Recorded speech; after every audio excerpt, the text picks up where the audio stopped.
Welcome back to Criminally Focused. My name is Desiree, and I'm so happy you found me. A gunman on November 19th, 2022, walked into Club Q in Colorado Springs and began shooting. He ended up killing 5 people and wounding over 20. As promised, I'm here to update you with everything that I have found. As of now, I'm recording this on Thanksgiving. Happy Thanksgiving, by the way. I hope everyone takes time today to be incredibly grateful for the things that we have. So anyways, let's jump into this update.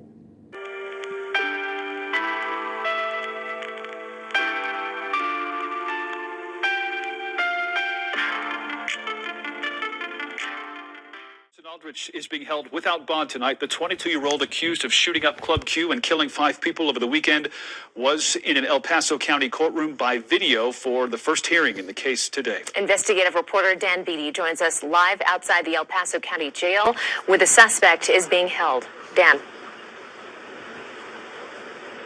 During today's hearing, Anderson Aldridge appeared visibly injured.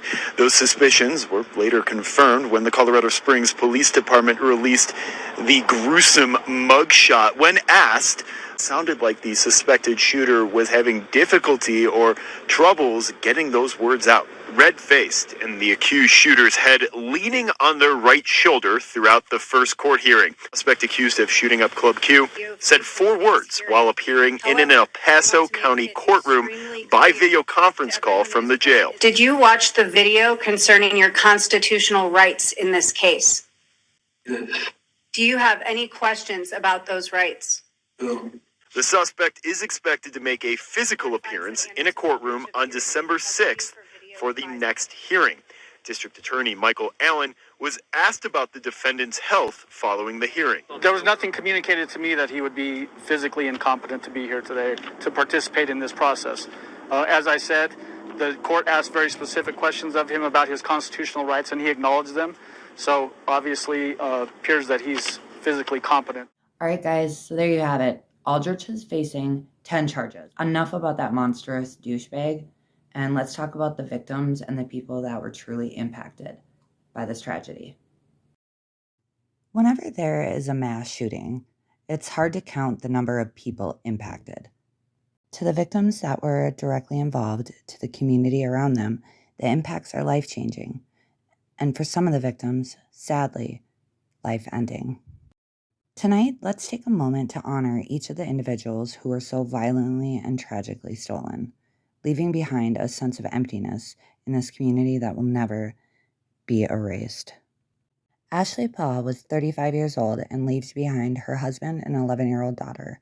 We are absolutely devastated by the loss of Ashley, her husband said. She meant everything to this family, and we can't even begin to understand what it will mean to not have her in our lives. Kelly Loving was 40 years old and had recently moved to Denver from Memphis, hoping to find a community more embracing of her identity. Her sister said that Kelly could be described as loving and caring and that everyone around her loved her. Raymond Vance Green was 22 and the youngest of the 5 victims whose lives ended the night of the shooting. He happened to be at Club Q that night to celebrate a birthday with his girlfriend and her family. His girlfriend's father would actually later be praised as one of the heroes that helped subdue Aldrich. According to his family, Raymond was a kind, selfless young adult with his entire life ahead of him. Daniel Aston was 28 and had moved to Colorado Springs 2 years ago from Oklahoma. He was a bartender and performer at Club Q and absolutely loved being there and participating and producing drag shows at the venue. Derek Rump, age 38, was also a bartender at Club Q.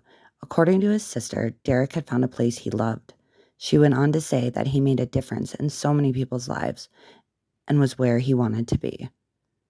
According to coworkers, Derek and Daniel were the light and the heart of the club. Mad props to the people that it helped subdue Aldrich. It sounds like there was 3. I could only find the interview of the one, but I do like that he did mention the others that were complete heroes. So I ran across the room, grabbed the handle, pulled him down, and then started to well, actually, I think I went for his gun with him. His rifle flew in front of him.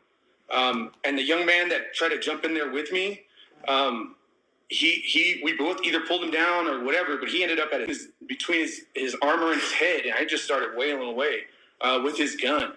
And then I told the kid in front of me, kick him, keep kicking him. And I got to protect my kid. I lost my kid's boyfriend. I tried. I still feel bad that there's 5 people there's 5 people that didn't come home. And this guy, I told him while I was eating him, I said, I'm going to kill you, man, because you tried to kill my friends. My family was in there. One of the performers was walking by when the kid was getting tired of kicking, and she helped him, kicked him with the high heels that she had on. As soon as I got done with that guy and the cop came in, I went across the room and started first aid with my friend who was shot in the chest and the legs and the arms. And I told her, Joanne, stay with me. Look me in the eye. Stay with me. And I moved her head so she wouldn't see her arm because he was shot. And Chip was right there. Her husband was reaching for her. So I put her hand in his hand so that they could be together. I didn't know if they were going to make it. This guy, man. This whole thing was a lot. My daughter and wife should have never experienced combat in Colorado Springs. And everybody in that building experienced combat that night, not to their own accord, but because they were forced to lie for any human, man. This kid that was helping me was kicking another human in the head, and I told him to do it. I'm just a guy that wanted to protect his kids and his wife, and I still didn't get to protect her boyfriend. And I got shot.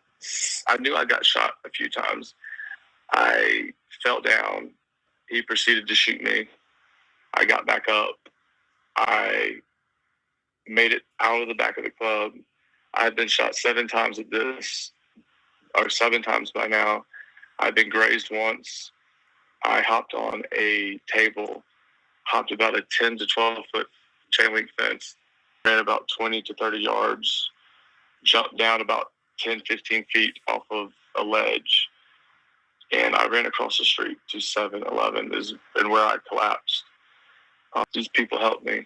They stopped the bleeding. They saved my life. Once they started counting out the bullet holes and they got past 5, I got my phone and I called my dad because me and my dad are like best friends. It's really, really great, weird relationship. And he's always stood by me through thick and thin. And that was the last person that I wanted to talk to. And I don't know how I'm here. I do not know how I'm here. I don't know how I'm walking. All 7 bullets missed my spine, missed my liver, missed my colon. They cut me in 5 places in my chest and put cameras in and went through everything. And I got really, really lucky. Young people don't hurt anybody. They're just normal folk. You know, most of them have day jobs. And I just don't understand why it would hurt anybody. It doesn't. Watching the victims and their families speak out was incredibly hard for me, as I'm sure it was for you.